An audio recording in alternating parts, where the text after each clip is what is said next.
وا مجمرة سي قداي جزانا مجمرة تنكف كنا بلومو شو كنسجر دوب يرن قداي جزانا خاوة هو أبزم زقني ناي محاورة ميديا مجم كل جزء مجمرة تزارب تقنكا ولا قنع تزارب توارديها توارديها أديها زفلتوا تقيدم أديها يمسوا سبيتها زفلتوا تقينم سبيتها مسوا دقها زفلتوا تقينم دقها فلتوا بقى يمسوهم حمد يقبروا نعاها بزعبها الناس زاروس نتوم عشلات قلعوا سعيلهم حمد يقبروا حمد بقى حج ازيت بوليتيكا حجي ازوم سبات زي اتوم سي عد إساس تزرقوا اسكمو مقبروا مالدي يزبل حد جزي عديس عدي أولاديتي أنت غيره سياسيو سرعة زي تعاملنا إلك كتقصو تخيل مبر عديتاتهم جنرالات انتزرقوا كم أنا كم يزردان أقول لا بجمد أسيرهم منفعه بتعمي نوري بتعمي زلهم نوري بتعمي أب شعبي زي ترقبوا ويك أب هجدف زي ترقبوا نوريس أب أمال أب أمال حج أزي تقال سمالتك حجي لبزوح جيزيك على السيزمسل باي ذا واي انتاي حزبت ارتراسي اي زمدك ناسي قال قبرو قونو إلهم بقى بسنك تسفى بعناز تسفى بمقراصهم زتبدلوا وبزح بالعنا كابت هجدف قبل عليهم زقبروا دك ناس كمزي إلهم فتح كنقصيهم لو تخمسيهم إلهم يصبيو خادو شعو نحنا عبدقه خوينا نزاربو نحد حدنا حمد نقابرو قال تقراري سوها هجدف مشاريعو اي زم قلعوها او دا يصلحو إلهم تراي حوالا يقبرو يحولوا تراي زيهم او يصنحو سقاب زبلو خايا تقبر ترى هاني ስለዚህ ኣብዝለን ቀነ እንሪኦ ዘለና ብፍላይ እቶም ዓበይቲ ሚድያታት ዝበሃሉ ዝዛራርቦ ዘሎ ዘረባ በቃ ትክክለኛ ሰዓቱን ግዚኡን ዝሓለወ እዩ ናይ በሓቂ ኣድላይ እዩ እቲ ክንቀፍ ዝግብኦ ይንቀፍ እቲ ክእረም ዝግብኦ ይእረም ንሓደ ክልተ ሰለስተ ሰባት ኪንግ ንክትገብር ኢልካስ ንኻልእ ኩሉ ሕብረተሰብ ክተዋረድ ምውዓልሲ ደው ክብል ኣለዎ ዝብል ሓሳብ መፂሎ ሕጂ ሲ ጽቡቕ በጣም ጽቡቕ እዩ ترديهاني كله إذا كم زعينت كونتات أبزلوا ولو وان خا نابل سجنا زتجبره من جدي و كم زي تواسب بزحات عدي قوم مالو زي ما حبروا ميديا ينقرأ كاكوي ميديا مودي متى يزبال ميديا سي متى يبهال على الكابتن مين ميديا تاتكيركا حدا حسابات ندحر كستاجيركا مودريت ندحر جيركا يس زاناي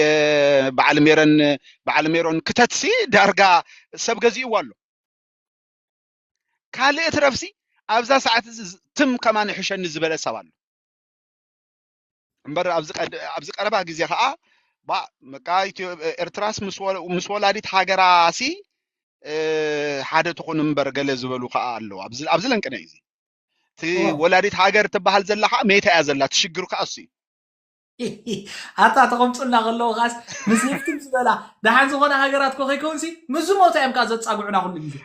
مالسي قديما ميت امبر تزيت موت اكو عدلاتا تبايلاس كتوسدا تخيلها حدا سبا انتاي لو مسيلك اب تግራይ ኮይኑ ቦርሳ ገለ ሒዙስ እንታይ ዳ አበዳ غني خاس اي قرب ጽግም ይልንሲ ናበደይ ከይደለ እይ ሞ እንታይ ዳ ትምለስ ዲ خاصل خوا እንታይ ዳ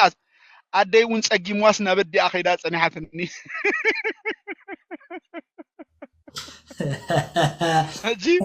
نا ولادي تهاجرا يقولونا صنيحمتا ولادي تهاجر تبال زلها ميتا صنيحس بقى يرترا خملس إلا بوتا أتمليس على لنكنا مالتي anyway لك أنا نفتي by the way كم زولكو خاوعي لهم حديرهم نفتقون حسب دموصو ونعاد كلون ديو تيستغاجي تبع العلامة خطأفي بوغير مستوفو خطأفي اتي ناي بحقي زمسلو بسلو موشن درفتات እንዳቅ አናበሩ ዘጋገይዎ መንእሰይ ሕጅና ብልቡ መለሳሉ ምክንያቱ ከምዘ ይከውን ከስተውዕል ጀሚሩ ቃርስናው ንሱ ቆይ ትምስቱ ዓል ቆይ ተሰብሲት መንእሰይ ክነቅሕ ቆ ጀሚሩ ቀቁሩብ ምስቱ ሁሉ ዘሎ ፍልያ ምክንያቱ ስታይ አሞዳ ኢትዮጵያ ዳ ነበይ ገጽና ዳና ከመይና ክንገብር ኢሉ ስለዚህ ሲ መንይኻቱም ሎ ዝና ኢትዮጵያ ናይ ብልጽግና ጉዳይ ስኻውን ኢልካ ያኻቅልም ሕጂ ዝሞቶ ጉዳይ ብልጽግና ንባዕሉ ጎዝኡ የለን የለ ጎዝኡ እንታይ ይገብር ኽእል ብልጽግና ሕጂ ማዓት ለዓልን ታሕትን ብላሎ ጮራፍ ባዕላ ሃሪማ ተእዊ ትማሊ ንኤርትራ ክወርር ይኽብል ከም ዘይነበረ ሕጂ ግምጥል ኢሉና ዓለም ኤርትራ ከምዚ ክትገብረኒ ደላ ኤርትራ ተቃወምቲ ወይ ለከ እንታይ ዳ ክትገብር ዳ ስለዚህ ኣብ ከምዚ እዋን ከኣቲ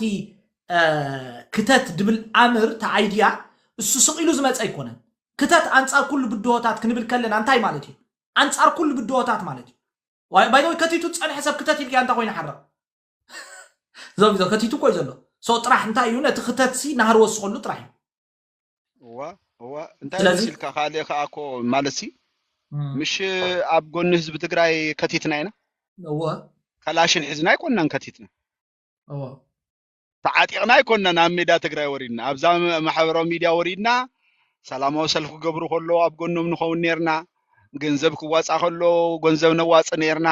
ተፈላለየ ሓገዝ ክግበር ከሎ ንገብር ኢና ነዚ ትኽተት ኣብ ኤርትራ ክትት ገሊኡ ምናልባት ስጋ መሬቱን ክወርድ ዝኽእል ክኸውን ግን ንሕና ከዓ ምናልባት ከምዚ ኸማይ ከምታ ኣብ ትግራይ ዝገበርኳ ዘርን ብዕፅፍታት ከማንሲ ኣብ ጎና ሃገረ ኮይና ከዓ ገለ ነገር ምግባርካ በቃ ናይ ማንም ሞራል ዘድልዮ ሕቶ ኣይኮነን እዚ ናይ ግድን ኢኻ ትገብሮ ናይ ግድን በቃ ስለዚ ኣነ እንታይ ይብል መሲልካ ኣብዚ ናይ ብልጽግና ሕጂ ለንቅነ ተፈጢሩ ዘሎ እንታይ እዩ እቶም ቀደም ኣብ ግዜ ናይ ኩናት ትግራይ ሲ አቦታትና ተማሪኾም ንሕና ተደጊብና የብልዎም ነይሮም ለንቅነ ከዓ ኣብ ክልል አምሓራ ከዓ ልክ ኸማ አባታችን ተማርኳል እኛም ተደግመናል አቢሎም ሕጂ እዛ ጉዳይ እዚኣ አሰንቢዳቶም እንታይ ኢሎም ነይሮም ሻዕብያ ሕወሓት ፋኖ ኮይኑ በሐንሳብ የጥቁዑና አለው ኢሎም ፕሮፓጋንዳ ወልዕም ዳርጋ በደረጃ ጀነራላት ከይተረፈ ተዛሪቦም እዛ ፕሮፓጋንዳ ንመንጽሏ ፈጢራትሉ ነቲ ናይ ፌደራል ሰራዊት ዋ ሰለስቲዮም ተሓቢሮም ጠፋአና ኢሉስ ሞራሉ ምሹ መይቶም በቃ ገሊኦም ይخብሉሉ ገሊኦም ይጠፍኡ ገሊኦም መሳሪኦም ብረቶም ሸይጦም ገሊኦም ናፋኖ ኸዱ ፍሕብትን ኮይና ሕጂ እንታይ ምጽዮም መስልካ እንታይ ምጽዮም ምሻዕብያሲ በዓለም ዲፕሎማት ናይ ዓለም ሲ ይዓርቁና ጀሚሮም አለው ጉዳይና ምስ ትግራይ ጥራዮም ዝብል ሓድሽ አጀንዳ ሒዞም መጽዮም ምክንያቱ እታ ዝሰርሕዋ ፕሮፓጋንዳ ነቲ ሰራዊት ፌደራል ፋሕብትን አቢላቶ ተረዲኻኒ ሻዕብያ ወያኔ ፋኖ በሐንሳብ አለው ማለት እኮ እሱ በይኑ ተሪፍሎ ማለት እኮ ነዚ ክሰምዕ ከሎ እቲ ሰራዊት እንታይ ኮይኑ ይድሃል ሕጂ ነዚ ነገር እዚ አኻ ትማሊ ወዲያ ናይ ትማሊ ወይ ቅድም ትማሊ አወል ሰዒድ ጽብቕት መልስ ምጽኢሎ ሳውን ፖስት ጌር ያለው ኣብዚያ ምንም ዝርርብ ዝባሃል ነገር የለ at any cost ኣብዚ ሰዓት ጽምዶ ጌርካ ነዚ ሰብዚ ካብ ስልጣን ምእላዩ ምክንያቱ ዘይልዓል አጀንዳ ልዕልሎ ክንዲ ዓያሹ ነዚ አጀንዳ ናይ ዓሰብ ዝባሃል ሕጂ ሒዞምሎ ንሱ ክርስዕ 4 ኪሎ አትዮም እንዳ ሻዕብያ ከምቲ ብስልጣን ክጸንሕ ዝገበርዎ ሕጂ ምስቶም ኣብ ኢትዮጵያ ዘሎ ሓይልታት ኮይኖም ካብ ስልጣን ንኽወድቕ ነቶም ሓይልታት ምሕጋዝ ካብ ስልጣን ምስ ኣለኻ ኤርትራ ዝብል ሽም ዘይጽውዕ መርሐይ ኣብኡ በቃ ተቐምጥ እዚ ፖለቲካ ኮይ አሜሪካ ሲ ክንደይ አሽሓት ማይልስ መጽያ ኮይ ጉዳይ ኢስት አፍሪካስ የስጋአኒ እትብለካ ንዓና ኮይ ዘስጋአኮ ግን አሜሪካ መጽያስ የስጋአኒ ትብላ እስኻ ኣብ ኤርትራ ኮይንካ በስመራ ኮይንካ ጉዳይ 4 ኪሎ የስጋአኒ ክትብል ሲ ፖለቲካ እዚ ክትርዳ ኣለካ ትክክል ዳርካ ኤርትሪና ኣነ ክነግረኩም ናይ ሜሮን ሰዓብቲ እዛ ኢትዮጵያ ትሪእዋ ዘለኹም ብልጭልጭ ትብል ኢትዮጵያ መልኪዓዶ ጸቢቃዶ ፕላሶታትን ህንጻታትን ተሰሪሐዶ እወ ተሰሪሑ መለስ ዜናዊ ዝተቆተሎ ፖለቲካ ንኤርትራ ከሳዳ ረጊጹ ዝገበሮ ተግባሪ ኣብ መወዳእታ ግን ህዝቢ ትግራይ ከማን አይጠቀምን ኣብ ማእኸል እታ ዝተሃኒፃ ዘላ አዲስ አበባ ሲ ትግራዋይ በትግራዋይ መንነቱ ተቀቲሉ ራእህም ክኸፍእ መለስ ዜናዊ ንአዲስ አበባ ከይዱ ምስ ኤርትራ ከምዚ ተፈኻኺሩ ምስ ፖለቲካ ኤርትራ ከም ክጠቅማ ይደለ ትግራይ እንታይ ገይርዋ ዝሓለፈ 20 ዓመት ባድመ አይወፅን ብዝብል ትግራይ ካምፕ ናይ ሰራዊት ናይ ሙሉ ኢትዮጵያ ገይርዋ ኣብ ትግራይ እንታይ ኣሎ ዲ እንታይ ሕልፍን ትርፍን ኣሎ ዲ ኣብ ክልል ኣምሓራ በዓል ባህር ዳር ኣብ ኣዲስ አበባ ኣብ ካልእ ቦታታት ዘሎ ጽባቐ ናይ ህንጻሲ ኣብ ትግራይ የለን ንምንታይ ዞባ ናይቲ ናይ ወጥሪ ዞባ ስለ ዝኾነ ስለዚ እዛ ኣዲስ አበባ እዚኣ ሎሚ ነምሓሩ ዘይትጠቅም ሎሚ ንትግራዋይ ዘይትጠቅም ኮይና ኣላ ሪኣ ከለና ጸቢቕ ኣላወ ናይ ብሓቂ ግን ኣብዚ ሰዓት እዚ ኣብ ማእኸል ኣዲስ አበባ ዘይግበር ገበን ዘይፍጸም ሕማቕ ነገር የለን ኣብ ኢትዮጵያ ኢንተርኔት ስለ ዘሎ ሰብ ወዲ ኣዳም ፍጡር ኣነ ብዓይነ ርኤ ኣብ ቴሌግራም ክሰደልካ ጥዕና ይህበካኒ ኣነ በጌጋ ርኤ ኣፍንጩ ሒዞምስ በስመ አብ ወልመንፈስ ቅዱስ ኢሎም ሓሪዶሞ እዚ እዩ ናይ ኢትዮጵያ ፖለቲካ ከምዚ ዓይነት ፖለቲካ ሲ ኣብ ዓለም ተራእይ ይፍለጥ እንታ ንፈልጣ ኢትዮጵያ ሲ እዚ ኣይነበረትን ስለዚ እዚ ፖለቲካ እዚ ሕጂ ናይ ብሓቂ ክስራሕ ዘለዎ ብጽምዶ እዚ ጸላኢና አብይ አሕመድ ሲ ሓንሳብ ንሓዋሩን ክጠፍእ ጥራይ ዘለዎ አዋ ኤርትራ ዝጥዕም ምስ ኤርትራ ሲ ጽቡቕ ዲፕሎማሲ ክገብር ዝኽእል መንግስቲ ክትከል ኣለዎ ማንም ዝገብርዎ ኣሜሪካ ስብለካ ኣለኹ ኣብ ኤርትራ ንዓዝ ሰማማዕ መንግስቲ ክትተክል ትደልያ ፖለቲካ እኮ እዩ እዚ ሕጂ ኣብ ኤርትራ ሲ ንኣብነት እንታይ ይብሉካ መሲልካ ኢትዮጵያውያን እዛ 3 ሚልዮን ዘይተኣክል ገለመለገ بpolitica اسك اشرفو 3 ሚሊዮን ህዝብ ዘይመልእ ህዝብ ዘለዋ ኤርትራ ሲ ኣብ ጎቦ ኮይና ዋላ ሽንት ማይ እንድሕር ሸና ኣለምስ ክጠፉ እዮም ይብሉኻ ክነግረካ አንተ ነገር ካብ ጊዜ መለስ ዜናዊ ጀሚርካ ስጋብ ጊዜ አብይ አሕመድ ኣብ ናይ ኤርትራ ፖለቲካ ተጸጊዑ ፖለቲካ ዘይሰርሕ መን ኣሎ ኢትዮጵያዊ እዚ ሲልካ ወታደር ጥራይ ከይመስለካ ፕሮፌሰር ብርሃኑ ነጋ ዝበሃል 10 ዓመት ሙሉ ምስ ኤርትራ ይነሩ አንዳርጋቸው ጽጌ ዝበሃለት ውሪ ዓቢ ፖለቲከኛ ምስ ኤርትራ ይሰርሕ ነሩ ንአምን ዘለቀ ምስ ኤርትራ ኢሳ ቴሌቪዥን ጣቢያ በሙሉ ና ኤርትራ አጀንዳ ይሰርሑ ነሩ አንተ ፖለቲካ ይሰርሑም እንዳግደፍ ክነግረክ ሐቅ ዘረባ አውሽና ዋጋ ክፍሎምና አውሽና ፍትሕሲና አውሽና መንእሰይ ዝረጋጋ አሉ ባይታ ይሰርሑን ገለልና ክንከሶም ንኽእሊና ያ ፋክት ይበቃሱ ግን ኣብ ፖለቲካ ብለካለው ነዛ ኢትዮጵያ ሲ ድዋዕው ዓቢሎም ማይ ሕጂ ምሽ ይብሉ እዮም ገሊኦም ነብሴር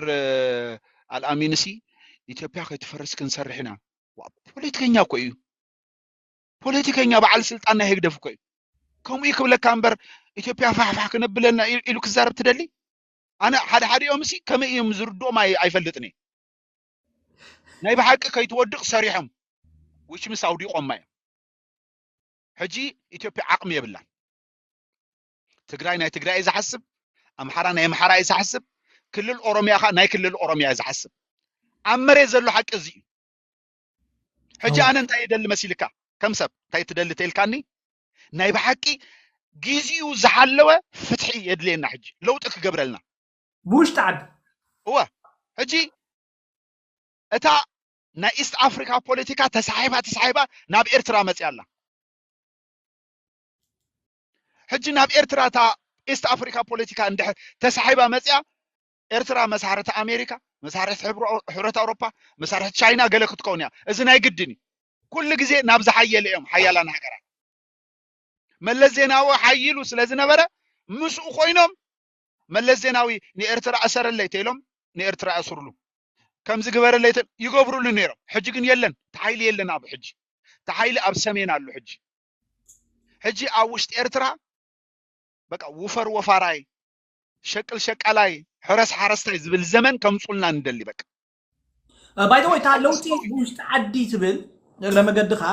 እዚኣ ብጣዕሚ ሰብ ኢምፖርታንት ከስተውዕለላ ዘሎ በቀዳማይ እውን ተንኪፍካ ነርካ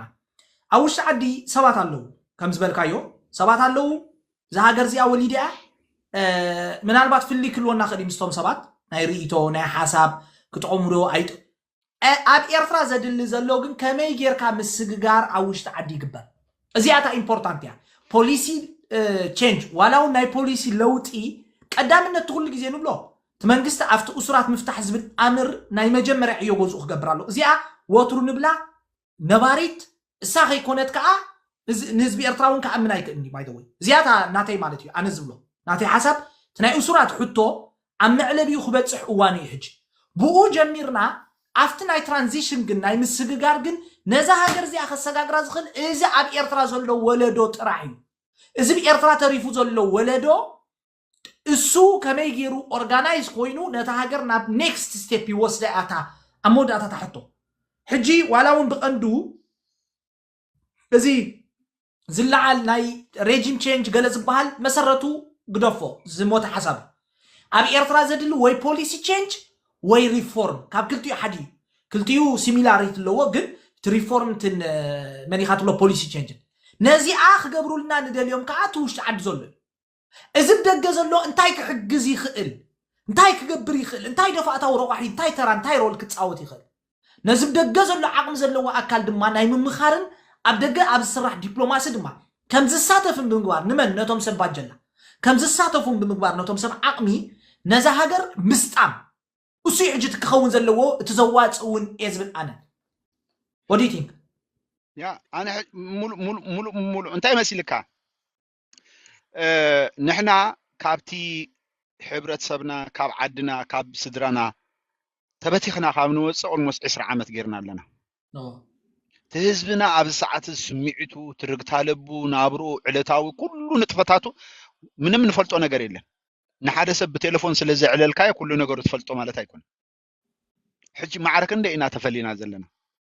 መጀመሪያ እቲ ህዝብና አናባብሩ ክርዳአና ካላይካ ኣብዚ ሰዓት እዚ ለውጢ ክመጽ እንድሕር ኮይኑ ኣብ ውሽጢ ሃገር ዘሎ ለውጢ ከምጽ ዘሎ ዝብለላ ምክንያት እቲ ኣብ ውሽጢ ሃገር ዘሎ ሲ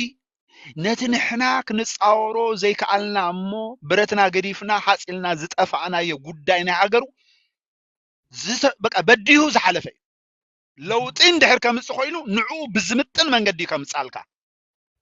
ከምዛ ሚዲያ ዘለና ሓድሕና እንጋበሩ አይኮን ህዝቢ ኤርትራ እኮ በሰላም ይዝነብር ኣብ ኤርትራ ሓደ ኤርትራው ብድድ ኢሉ ንሓደ ኤርትራው ሓው ክሳዱ ኣይሓርዶኒ ዘይለ ዘይሕሰብ ኣብ ኢትዮጵያ ተወሊደ ዓብያነ ካብ ሜዳ ኤርትራ ናብ ጎዳይ 4 ቁጽሪ ሒዘ ክኸይር ከለኹ ኣዴታት ጫሕ ሓቢለን ወርቀን ይስምብድ ነይረ እንዲ ከመይ ዓይነት ዓዲዲ ገለ ይዝብል ነይረ እስቲል ከምኡ እዩ ዘሎ እዚ ተሕብረተሰብ ሲ በዓሉ በቃ ታሪካዊ ሙዕቡል በቃ ማለት ጨዋ ዝኾነ ባህል ኣለዎ ንዑ ዝምጥን ዓይነት ፖለቲካ ሰሪሓ ለውጥ ተምጽ እምበር ኣብዚ ብዩቱብን ገለና ሓድና ንጋበሩ ሒዝካየ ተኣቲኻሲ እዛ ኩላ ሰብ ወርቃ ክትሓብቕ ጅምር ያኮ ማለት ባይዶ ሕግ አልቦነት ኣብ 50 ሰዓት ቅጽላት ሕግ አልቦነት ምፍራስ መንግስቲ ወይ ስርዓት ቀሊል ዝመስሎም ባህማት አይሳኒ እዚኣ ሰብ ዘይ ሰውለላ ነጥያ ኣብ ኤርትራ ስርዓት ኣሎ ስርዓት ክንብል ከለና ጨቋን እዩ እወ ግን ስርዓት ኣሎ ኣብ ትግራይ ስርዓት ምስፈረሰ ትግራይ እንታይ ኮይናላ እንታይ ዓይነት ጭውያ እንታይ ዓይነት ቅትለት ንሰማዕ ኣለና ወግሕ ፀብሐ ኣብ ኢትዮጵያ ብዓብይ ክትብሎ ፀኒሕካ ስለዚ ኣብ ሓደ ሃገር ስርዓት ሕጊ ምህላው ኣመና ክንደይ ቀሊል ከም ዘይኮነ ክርድኦም ኣለዎ እዚኦም ሰባት እዚኦም ስርዓት ሕጊ ከጽንዑ ይኽእሉ ዲም ጽባሕ ንጓ ኣይክእሉን እዮም ዝዝዎ ሰራዊት የለን ዝኣምኖም ሰራዊት የለን ተቅዋሙን የብሎም እንባዕሎም ተሪኻ ንኸረ ሓደ እንዳጸታ ሓደ ኣቦንበር ይዝብለካ ሓደ መራሒ ማእከላይ ሽማግለ ይብለካ ተሰማዕካዮ 5 ደቂቃ ተዕሊልካዮ ኣብ 5 ደቂቃ 5 ተጋራጫው ዘረባ ዛር እንታይ ዓቕምኻ እንታይ ኢኻ ተንብብ እንታይ እስከ ትፈልጥ ብዛዕባ ሰልኪ ሓንቲ ነገር ፈልጥ ጽልኢ ጭው ዝበለት ጽልኢ ህግደፍ ክሕከኻ ኣለዎ ሱርኩም ብንቁሲና ብለካ ዋ ታወዲ ታኻ ዛረብ ህድስ ክበል ናይ ምንታይ ሱሪ ኸዛረብ ዘለኻ ኣብ ገረብ ዲ ኸዛረብ ዘለኻ ዋላ እንታይ ኢኻ ታይኻ ቦንቂስካ ስታይኻ ተክል ተልካ ኢኻ የለን ትኽተኽሎ ደሊ ዘሎ ለዝናትና አይዲዮሎጂ ኣብ ኤርትራ ዋላ ሪፎርም ዋላ ፖሊሲ ቼንጅ ዝበሃል ነገር ክፍራሕ የብሉን ከምዚ ጥራሕ ህግደፍሲ ይጥፋእ ጥራሕ ኣይኮነን መተካእታ ከለና ዲ እዚኣታ ኢምፖርታንት ንህዝቢ ኤርትራ እኮ ስማዕክ ነገርካ ኤርምያስ ሽግር ኮይናቶ ዘላ ሕራይት ስርዓት እስከ ተዓለ እስኹም ስተካእቱ ክትኮኑ ትኽእሉ ዶ እንተይልና ኣኪቡ እስኪ ንገረኒ ንስኻ ሓደ ዝተጠርነፈ ዝተዋሃደ ስማዕክ ነገርካ ዞም ደቂ ዓድና እኮ ደፋራት እኳ ሓደ እኮ በቃ ሳክት እኳ ማእከላይ ሽማግለ ዋላ ናይ ባይቶ ኢሎም ስልጣን ህቡኻ እሞ ሓቂ መስለካ በቃ ባይቶ ትሕዝ ዓዲ ተመሓድር ኮይኑ ስማዕካ ዝኾነ ነገር የብልካን እኮ ትጭበጥ ነገር ስለዚህ ሲ ከምዝ ላጽ ዝመስሎም ማዓቴጋታት ፈሪና ኣለና ስለዚህ እዙና ግምት ከአትለው የለናን አቅም ዘለዎ ዝተወደበ ናይ በሐቅና ሀገር ከሰጋግር ዝኽል አብደገ የለን እዚ የለን ክብለካስ አይተጠርነፈን ማለት ነው ወይ ብህግ ጥናፋ ፍጠራለሁ እንታይ ክብል መስለካ ንኣብነት እስኪ ፖለቲካ ድሌት ተበግሶ የድልዩ ፖለቲካ እንድሕር ትደሊ ተኾንካ ኣነ እንታይ ይገብር ነይረ መስለካ ንከነግረካ ካብ ናቴክ ድኽመተይ እዩ ኣብ ሳዋ ፖለቲካዊ ትምህርቲ ክበሃል ከሎ ንድቅስ ኢና ነርና ኣብ ሳዋ ጥራይ ኣይኮነን ብጣዕሚ ውሕዳት እዮም ፖለቲካ ትምህርቲ ክመሃር ኩሉ ኣብ ቅድሚት ኮይኖም ዝሳተፉ ዝሓቱ ገለመለ ውሕዳት እዮም መብዛሕትና ኸ ድቅስ ኢና ሕጂ ንዓና ከምኡ ክምሽሩ ኢና እንታዮም ኣዝስ ይደቅስ ተራ ወታደር እዮም ኢሎም ይምድቡ ሽዑ እንደገና ፓራኮማንዶ ክንዕለም ከለና እንዳ 31 ክዕሉምና በዛ ዓሰብሲ ኣብኣኻ ፖለቲካዊ ትምህርቲ ከዓ ካብታ ሓሳባ ፍልይ ዝበለት ዓርስቲ ብዓርስቲ ገለ ብጣዕሚ ብዝገርም ማለት ኣነ ካብቶም ቀድሚት በቃ ዝድቅስ እየ ነይረ ግን ነይሮም ከዓ ብጣዕሚ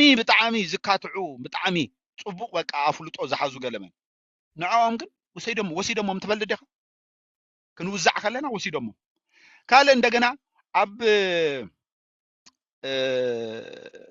እዚ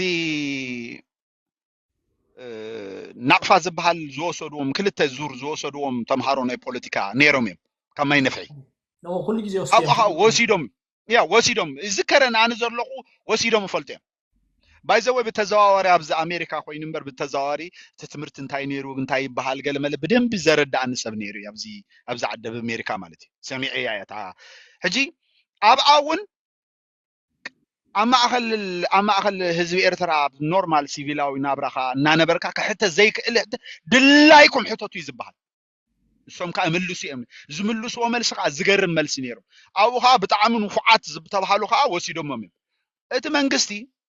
ንዕኡ ዝኸውን ተካእቲ ዝኾኑሲ ይሰርሕ እዩ ናይ ግድን እዩ ኣብ ዝኾነ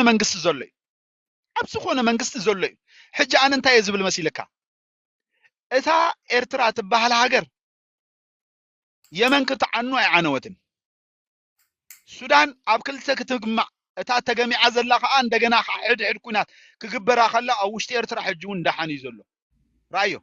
ኢትዮጵያ ዛናያ ሸዓት ዓመት ገለለለለል ትበሃል ዝነበረት ሕጂ ከዓ ፋሕብትን ትብል ኣላ ኤርትራ ግን ኣላ ኤርትራ ሕጂ እንታይ እዩ ዘድልያ ተልና ኤርትራ ውሽጣዊ ሰላም ውሽጣዊ ርግዓት ውሽጣዊ ፍትሕን ዲሞክራሲን ቅዋምን ጥራይ ዘድልያ እዚ ከዓ ኢሳያስ የምፃዮ ዝኾነ ሰብ የምፃዮ ኣነስ ካብቲ ኣምፃኢኡ ናይቲ ነገርቲ ኣይኮንን ጉዳይ ካብቲ ክመጽእ ዘለዎ ጠለብ ጥራይ እዩ ሕጂስ እታ ትደልያ ምግቢ ትብለት ተምፃልካ ዋላ ሳራስ ንዓኻ እንታይ ለውጥ የብሉ ትደልያ ምግቢ ጥራይ ትምፃልካ ተረዲኻኒ ኣነ ከዓ እንታይ ይብል መሲልካ ኣብዚ ሰዓት እዚ ኢትዮጵያ ከም ሃገር እንታይ ኮይና ኣላ ሶማሊያ ከም ሃገር ከመይ ኣላ እንደገና የመን ከም ሃገር ከመይ ኣላ ሊብያ ከም ሃገር ከመይ ኣላ ሱዳን ከም ሃገር ከመይ ኣላ ኤርትራ ውሽጣዊ ፀገም ውሽጣዊ ሽግር ኣለና እዚ ከዓ ፖለቲካ ዝፈጠረኩም ዝኾነ ክርዳእና ኣለዎ ግን ኣብ መወዳእታ ክኸውን ዘለዎ ግን ብለካ ኣለኹ እዚ ሃገር እዚኣ ኣላ ተካእቲ ናይዛ ሃገር እዚኣ ዝኾኑ ፖለቲከኛታት መፅኦም ለውጢ ከምፁልና ጥራይና እንደል እምበር ሃገር ክነፍርሳ ይንደልን ኢና በቃ ተወዲኣ ብፍላይ ነዛ ናይ ኣብ ኢትዮጵያ ዝኸዱ ሰባት ሕሰቦም ኣብ ኢትዮጵያ ዝኸዱ ሰባት ካብቶም ንትግራይ ልዕሊ ትግራይ ጆኖሳይድ ተፈፂምዋ ትግራይ ዓድና ኢሎም ውይ ዝብሉ ዝነበሩ እዮም ናብ ኤርትራ ክኾን ከሎ ከዓ ይምፃእ እንታይም ርኢና የኒ ናብ ትግራይ መከራ ሰራዊት ፌደራልሲ ንህዝቢ ትግራይ እናረሸነ እናዓመፀ እናቀተለ እናጨፍጨፍስ ርኢና ሓቂ ከመይ ጌርካ ምስኡ ናብ ኤርትራ ለውጥ ከምፅእ ኢልካ ትዛረብ ኣለኻ ንኤርትራ ድዩ ኣነ ክነ ሓደ ግዜ እዚ ከይተረዳእካ ዝተኣታተወካ ፅልኢ ሓደ ግዜ ኣዴኻ እውን ክትፀልእ ገብረካ እዩ ኣዴኻ ኣበይ ከም ትነብር ረሲዕኻ ዲኻ ብልፅግና ክንሰርሕ ኢና ዋላ ምስ ሸይጣን ሰርሕና ኣብ ኤርትራ ለውጢ ክመፅእ ኣዴኻ ናቦኻን እናምኮ ገሃነም ይዝወስድ ኢልናኮ ምስ ሸይጣን ሲስራሕኒ ገሃነም ለካል ኣዴኻ ናቦኻን ዘለውሉ ዓድሲ ኣብይ ኣሕመድ ይምፃእ ብድሮን ይጨፍጨፍ ትብል ኣለኻ ማለት እዩ ሃውካም ስለዚ ኣብዚ ሰዓት ጽምዶ ኣነ ሕጅን ኣብነት ጽምዶ ካብቶም ቀዳሞት ቅድሚ 2 ዓመት ወፅኤ ጽምዶ ወይ ከዓ ምትሕግጋዝ ክህሉ ኣለዎ ኣንጻር ኣብይ ኣሕመድ ክንስለፊና ዝንብል ዝነበርኩ እንዴ ግን ክነግረካ ንመንግስቲ ኤርትራ ስለ ዝድግፍ ኣይኮንኩን ህዝቢ ኤርትራ ክጠፍእ ስለ ዘይደሊ ጸገምና ምምሕዳራዊ ጸገም እንበር ሃገራዊ ጸገም ኣይኮነን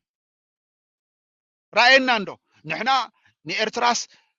መንግስቲ ኤርትራስ ኢንተርኔት ዘይገበረና ሃገር ኢልና ንዛረብ ንሕና ኢንተርኔት ረኺብና ግን ኣብዚ ንጻራርፈው ጉድ እኮ ይበቃ ጉድ እንኳዕት ኢንተርኔት ኣይሃለወ ትብል እንድሕር እቲ ኢንተርኔት ኣገልግሎት ንኸምዚ ንሕና እንጥቀመሉ እንድሕር ህዝቢ ኤርትራ ዝጥቀመሉ ተኮይኑ እታ ኢንተርኔት ሲኢኑ ሰላም ውዳይ ኣይሕሾን ነው ፋክት እዩ እዚ ኢንተርኔት ረኺቡ ብኢንተርኔት ኣገልግሎት ንህዝቢ ክምሕሩ ንህዝቢ ከለብሙ ንህዝቢ ዝተፈላለዩ ትምህርቲ ዝህቡሲ ቁፀራለይ ቴልካስ 3 4 5 ንበጽሕ ኣብ ኢንተርኔት ኮይኖም ግን ሕብረተሰብ ሃይማኖት በቃ ሃገር ታሪክ ዘዋርዱኸ መአለያ የብሎም ተኸከል ምቁጣርና ክንጽገም ኢና ስለዚህ እዚ ቃልሰ ይኮነን እዚ ቃልሰ ይኮነን ዕብዳኒ ናይ በሐቂ ዕብዳኒ ንሕና ንነፍስና ደሊና ንሕና ኣብ ኣማኑኤል ዲና ዘለና ወይስ ኣይኮንናን እንዳጽል ኣብ ኣማኑኤል እንዳጽልላ ዲና ዘለና ወይስ ኣይኮንናን ክንፈልጣ ክንፍትሻ ይግባአና ብእውነት ይብለካ ኣለኹ ስለዚህ እታ እምቢ ኣይሰምዐኒ ኣስመራ ተዘይኣቴ ትብል ተቀይራላ ፖለቲካ መጽኡ ተቀይራላ በቃ እንኳዕ ተቀየረ እዚ ብምዃኑ ኣነ ሕጉሴ ምክንያቱ ጽምዶ ክፈጥሮ ዝኽእል ነገር እንድሕር ንርኢ ኣለና ጽልኢ ይርሕቕ ኣሎ ህዝብን ህዝቢ ይራኸብ ኣሎ ራእዮም ኣነ እንኳዕ ነዝረኣና ኢና ክድብል ዝግባአና እምበር ጽምዶ መፍጣሩ ንሕና ምስ ትግራይ ሕዋትና እዮም ፍንጫሕ መሰንገልና እዮም ገለመለ ኢልና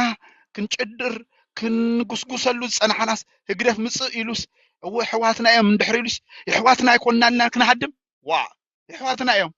ኣነ ኣብ መትከለ እየ ዘለኹ ተጋሩ ሕዋትና እዮም በቃ ህግደፍ ከዓ መጽእ ሕዋትና እዮም ተይሉ ጽቡቕ እንኳዕ በለ ምክንያቱ ኣብ መንጎ ህዝቢ ዘይምርድዳ እንድሕር መጽኡ መን ተጠቃሚ ሜሮን ሓወይ ብልጽግና ተጠቃሚ ግደፎ ናይ ትግራይ ናይ ኤርትራን ኩናት ኣይኮነንሲ ሕድሕድ ተጋሩ ተዝባዓሱ ብልጽግና ጥቀም ሕድሕድ ተጋሩ ተዝባዓሱ ተዝጨፋጨፉሲ ብልጽግና ይጠቀም ስለዚህ ተጋሩ ኣብዚ ሰዓት እዚ ለባም ፖለቲካ መሪጾም ኣሎ ብልጽግና ጸላዕዮም ገይሮም ገጥ ኣቢሎም ይቃለሱሎ ምስ ኤርትራ ከዓ ነበርቲ ህዝቢ ከም ዝኾንና ሽግርና ኣብ ጣውላ ክፍታሕ ዝግብኦ ሽግር ኢሎም ፖለቲካ ሓሪኦም ከም ምግባሮም ኣነ ብጣዕሚ ሕጉስ እየ ብጣዕሚ ሕጉስ ስለዚህ ነዚ ነገር እዚ ንኩሉ ህዝቢ ትግራይ ይኹን ህዝቢ ኤርትራ ብዝጠቅም መንገዲ ናብ ዝለዓለ ደረጃ ከብጽሑልና ኢና ንደሊ በከምዚ መንገዲ ከዓ ብልጽግና ስጋብ ሕጂ እንትርፎ ፈኸራ እንትርፎ ጃህራ ሓንቲ ነገር ክገብር ዘይክእል ኮይኑ ኮፍ ኢሉሎ ጽምዶ ዝፈጠሮ ሓይሊ ራዕዲ ግደፎ ኣሜሪካሲ ኣብዚ ሰዓት እዚ እዚ ኩሉ ናይ ልዕሊ 20 ገለን ዓመት ዝነበረ ፖሊሲ ቀይራሲ ንኣብይ ኣሕመድ ዘይተጻሓፈ ደብዳቤ ንመንግስቲ ኤርትራ ተጻሒፉ ሪና ኮይና ሓቂ ኮይዚ ኣብይ ኣሕመድ ሲ እንታይ ኢሉ መሲልካ ዶናልድ ትራምፕ ከይተዓወተስ ተዓዊቱ ኢሉ ቀዲሙስ እንኳ ሓጎሰካ ሰዲድሉ ናይ መመረቅታ በዓል ናይ ፕሬዝደንትነት ጸውዑኒ ዓድሙን ኢሎሞስ ዕድመ ከሊኦሞ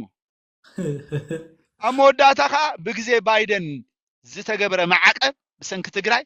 እሱውን ሕጂ ብሕጂ 5 ዓመት ክቅጽል ኢሎም ሰዲዶምሉ ማዕቀብ እንደገና እታ በማዕቀብ ትፈለጥ ዝነበረት ኤርትራ ካብ ማዕቀብ ወጽያ እዛ ኢትዮጵያ ከዓ ማዕቀብ ተገይርላ ንመንግስቲ ኤርትራ ከዓ ባይደን ዝገብሮ ዝነበረ ፖሊሲ ቀይርና ምስ መንግስቲ ኤርትራ ክንሰርሕና ዝብል ደብዳቤ መጽይዎ ሚድያታት ኩሉ ሰሚዕና ፖለቲካ ከምኡ እዩ ስለዚህ ኣነ እንታይ ይብል መሲልካ ሜሮን ሓወይ እቲ ንኸዶ ዘለና ኣካይዳ ፖለቲካ ክንሰርሕ ከለና ሃገርና እንታይ ትጥቀም ካብዚ ፖለቲካ ክሳራና ከዓ ካብቲ ፖለቲካ እንታይ ኢልና መሚና ኢና ፖለቲካ ክንሰርሕ ዝግባእ ኣነ ብናተይ ድሕሪ ሕጂ ብዘረባይ ብዕሽነተይ ብዝተፈላለየ መንገዲ ጠቅላላ ንህዝቢ ኤርትራ ዋጋ ከክፍሎ አይደልን ንህዝቢ ኤርትራ ዝጠቅም ፖለቲካ ክሰርሕ እዚኣ ዘረባይ እዚኣ ኣብ ናይ ኣባይ ግድብ ከይድካ ከምኣት ገብራ እምበር ኣብ ኤርትራ መፂኻ ትፍትና ክትረኽባ ኢኻ